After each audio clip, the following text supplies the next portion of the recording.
Hi Pioneers! Today I want to talk about the Pi wallet.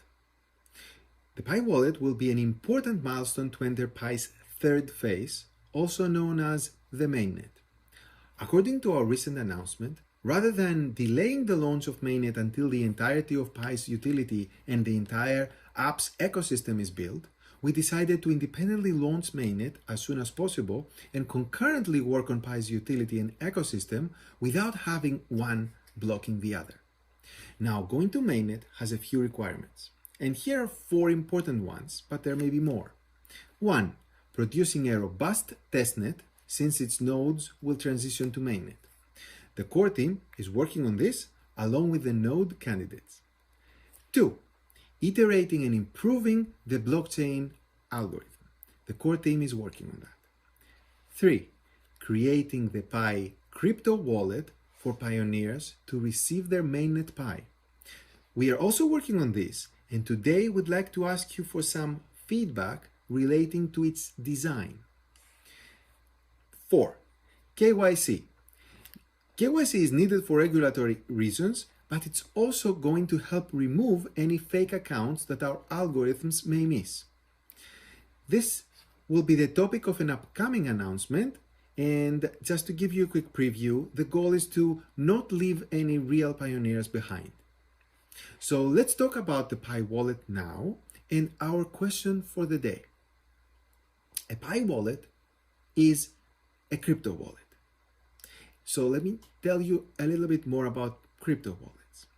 A crypto wallet is a piece of software that allows people to access their assets and be able to make transfers to other people. The Pi core team will help pioneers create their Pi blockchain credentials so that you can transfer your Pi into mainnet, meaning set up your Pi wallets. So today we have an important question for you in terms of the type of wallet you'd like to have to receive your mainnet Pi. As Pi is an open blockchain, you don't always have to use our wallet, but we need to create one for you to transfer, at least initially, to that wallet the Pi you have been mining.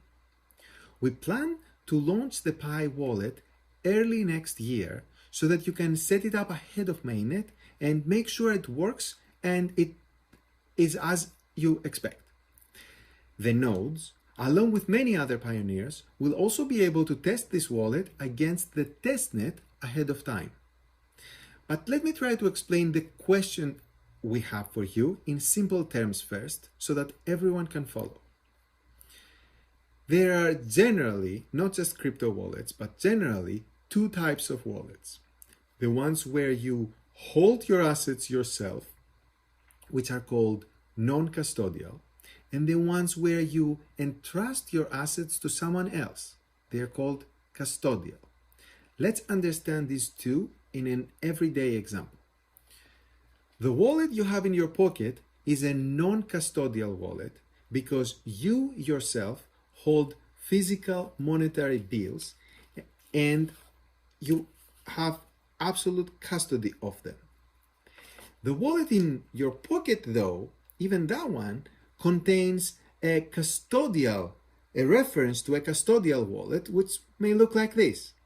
A custodial wallet is a bank account because you've given the bank custody of your funds and you're entrusting them to maintain them for you.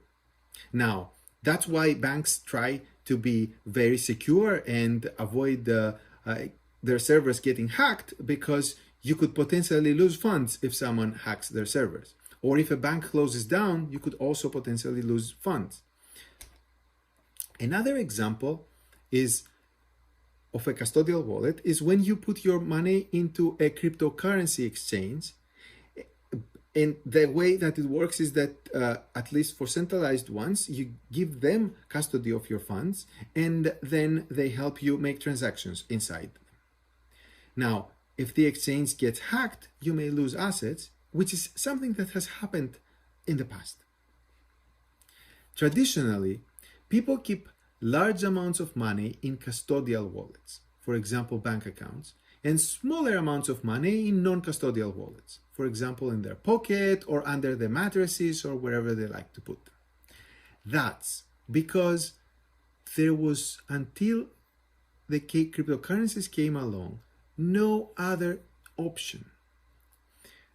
So it was hard for someone to maintain a large amount of money in a non-custodial way, because they would have to hide chunks of bills in their homes. Now, with cryptocurrencies, it's the first time in the history of humanity where a single individual can hold a large amount of money by themselves without giving custody of their funds to any intermediaries. And here's how it works. A crypto wallet is essentially constructed using a secret password that is called private key. This private key is necessary to make any transfers out of the wallet. Therefore, if a user keeps their private key to themselves, no one else can touch their assets. This has one drawback though. If the user forgets their private key, there is no way for them to access their assets anymore. There is no bank customer support line that they can call to ask for a password reset, or there's no branch to go and visit with 2 forms of ID and prove that they should have access to those assets. So the question we have for you right now is, what kind of wallet do you want the core team to build for receiving your Pi when we go to mainnet?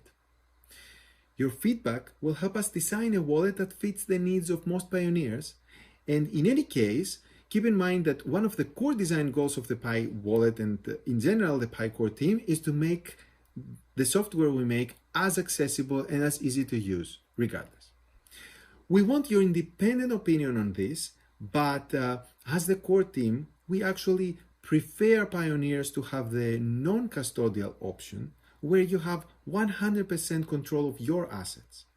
Having said this, we understand that some people may find this option complex, or they may be afraid of losing their private key. So we'd like to hear your opinion about what to do. In any case, we will try to make the wallet interface as intuitive and as simple as possible for people to understand and use it. So tap on the survey link on the home screen of Pi app today to let us know what you think. Bye.